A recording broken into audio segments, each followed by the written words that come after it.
We will guide you through how to import script in Illustrator. Quick disclaimer, skipping a single step will affect your final result, so you need to follow this step-by-step guide carefully. If this guide helpful, don't forget to like and subscribe. First, don't forget to comment if you still need our help or want to ask something, and we will reach you as soon as possible.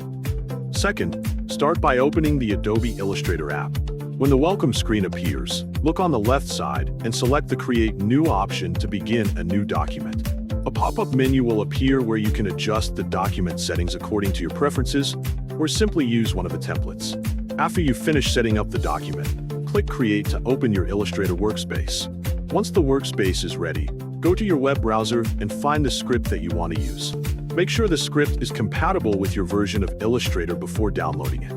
Download the script and save the file somewhere on your device where you can easily find it later.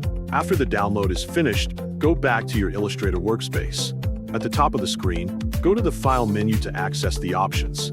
From the File menu, select the Scripts option to view the script commands. Then choose the Other Script option to open a file browser. Find the script file that you downloaded earlier and select it from the folder. After selecting the script, click the Open button to load it into Illustrator. Wait for Illustrator to process the script and perform its programmed actions. Depending on the script, this process may take a few moments, so avoid closing Illustrator while it is running. If the script runs successfully, its actions will be applied to your document, and the script can be used for its intended purpose. Check your artwork or document to make sure the script worked correctly and produced the expected result.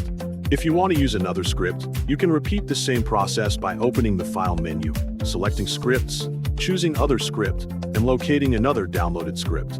This method allows you to run scripts without installing them into Illustrator.